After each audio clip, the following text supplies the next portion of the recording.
नाजरीन, इस वक्त पाकिस्तान में बहस चल रही है कि हिंदुस्तान में पेपर लीक का मसला बना, जिसकी वजह से वहाँ पर स्टूडेंट्स ने स्ट्राइक्स किए। मुख्तलिफ कॉलेजेस यूनिवर्सिटी के स्टूडेंट्स रोड्स पर निकले, सड़कों पर निकले और फिर नौजवानों को काकरोच कहा गया, जिसकी वजह से एक नई पार्टी ने जन्म लिया, काकरोच पार्टी, जो नौजवानों पर मुश्तमिल थी। और उस पार्टी ने इस पेपर लीक के इशू पर एक भरपूर स्टैंड लिया और पूरे हिंदुस्तान के अंदर मुजाहरे हुए।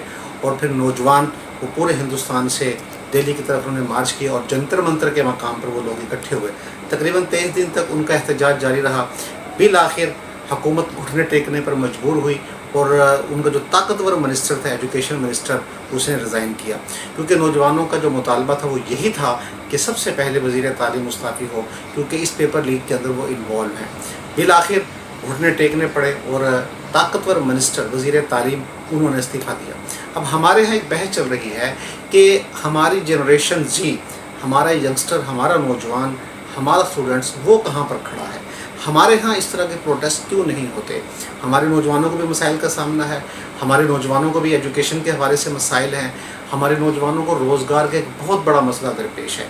तो हमारा नौजवान क्यों नहीं निकल रहा, हमारे नौजवानों के अंदर उस तरह का कैलिबर क्यों नहीं है, हमारा नौजवान उस तरह मुनज़्ज़म होकर प्रोटेस्ट क्यों नहीं कर रहा, उस पर मुख्तलिफ़ किस्म की डिबेट चल रही है। एक बहस ये भी की जा रही है कि इस एहतजाज में जो हिंदुस्तान में हुआ, काकरोच पार्टी और स्टूडेंट्स ने एहतजाज किया, तो उसमें नेहा नाम की एक स्टूडेंट सामने आई जो जवाहरलाल नेहरू यूनिवर्सिटी की PhD की स्कॉलर हैं। तो उसने धरने के दौरान मुख्तलिफ़ औकात में स्पीचेस की, तकारीर की, उसका लबो लहजा, उसका अंदाज़, उसका तर्ज़ तकल्लुम, उसका तारीख़ पर अबूर और अल्फाज के ज़ेर-ओ-बम, वो ऐसा अंदाज़ था जो एक मंझे हुए पॉलिटिशियन को ज़ाहिर करता है, जो मुस्तकबिल के एक लीडर की नवीद दे रहा है। तो उसका लहजा बड़ा खूबसूरत और एक मंझे हुए सियासतदान की उसमें झलक नज़र आती है। और वो नौजवान लड़की है और PhD स्कॉलर है, स्टूडेंट अभी भी, लेकिन हमारे यहाँ इस तरह का कॉन्फिडेंस, इस तरह का एतमाद वो हमारे नौजवान में नज़र नहीं आ रहा। इस पर बहस की जा रही है, तो उस पर मुख्तलिफ राय दी जा रही है। एक राय वो मैं पेश करना चाह रहा हूँ, वो ये है कि जो बुनियादी फ़र्क है वो निज़ाम तालीम का है। हिंदुस्तान में हुकूमती सतह पर निज़ाम तालीम को बड़ा मजबूत किया गया, जिसकी वजह से वहाँ पर स्टूडेंट लीडरशिप सामने आ रही है, जिसकी वजह से वहाँ पे ये कैलिबर हमें दिखाई दे रहा है।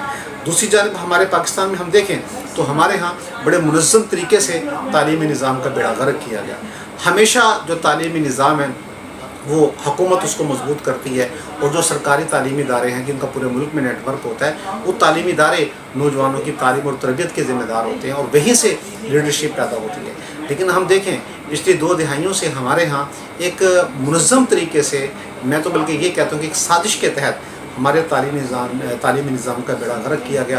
तालीमी इदारों के अंदर इस तरह की पॉलिसीज़ नाफिज की गई कि जिसकी वजह से लोगों का गवर्नमेंट और स्कूल और कॉलेज से एतमाद जो वो ख़त्म हो गया। आज आप देखें कि एकड़ों के अंदर रकबा है गवर्नमेंट स्कूल्स का और 100 से ज़्यादा स्टाफ है, लेकिन वहाँ पे बच्चे हमें बहुत कम दिखाई देते हैं। कॉलेजेस में आप देखें बड़ी शानदार बिल्डिंग्स हैं, बड़ा वसी रकबा है, पार्क हैं, लैब्स हैं, इंस्ट्रूमेंट्स हैं, लेकिन हमें वहाँ पे तालिब इल्म नज़र नहीं आते।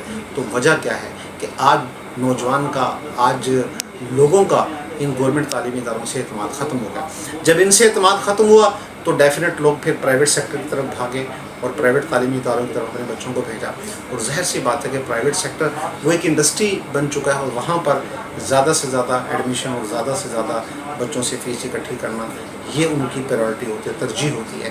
तो कभी भी प्राइवेट सेक्टर से इस तरह के जो है वो मजबूत किस्म की जो लीडरशिप है वो नहीं आया करती। हमेशा मिडिल क्लास से और गवर्नमेंट सेक्टर से जो तालीमी इदारे हैं वहाँ से हमें ये लीडरशिप मिलती है। लेकिन हमारा अलमिया ये है कि हमारे तालीमी निज़ाम में जानबूझकर गवर्नमेंट सेक्टर के अंदर इस तरह की पॉलिसियाँ लाएगी, जिसकी वजह से हमारा जो सरकारी तालीमी इदारे हैं, चाहे वो स्कूल हैं, चाहे वो कॉलेजेस हैं, यूनिवर्सिटीज़ हैं, आज लोगों का, तालिब इल्मों का उन पर से एतमाद ख़त्म हो गया। अब ये आलम है कि यूनिवर्सिटीज़ के अंदर बहुत से डिपार्टमेंट्स, वहाँ पर एडमिशन लेने वालों की तादाद इंतहाई कम होती है। जब हमने एडमिशन लिया, जब हमने ग्रेजुएशन के बाद यूनिवर्सिटी की तरफ मूव किया, तो 5-5 लिस्टें लगती थी और उसके बाद भी वेटिंग लिस्ट में बड़ी तादाद में स्टूडेंट खड़े होते थे। लेकिन आज ये आलम है कि एक लिस्ट भी फिल नहीं होती, एक लिस्ट भी कंप्लीट नहीं होती और आगे स्टूडेंट जो वो पीछे कोई खड़ा नहीं है। جس کی وجہ سے اب ڈپارٹمنٹ بند کیے جا رہے ہیں یا ایک یونیورسٹی کے ڈپارٹمنٹس کو دوسری یونیورسٹی کے ڈپارٹمنٹس میں ایمرج کیا جا رہا ہے. یہی عالم اسکولوں کا ہے، اسکولوں کو پرائیویٹائز کیا جا رہا ہے، اور عنقریب آنے والے چند سالوں میں آپ دیکھیں گے کہ جتنے بھی گورنمنٹ اسکولز ہیں تقریباً پرائیویٹ کر دیے جائیں گے، اور اگلا سٹیپ اس کے بعد وہ کالجز کا ہے، پھر کالجز کو پرائیویٹائز کیا جائے گا. جب آپ تعلیمی نظام کا ایک منظم طریقے سے اس طرح بیڑا غرق کر دیں گے تو پھر وہاں سے اس کیلیبر کے نوجوان کیسے آئیں گے، اس سوچ کے حامل نوجوان کیسے آئیں گے. اور ایک لیڈرشپ جو ہمیشہ تعلیمی اداروں سے آتی ہے تو وہ لیڈرشپ آنا جو بند ہو جائے گی.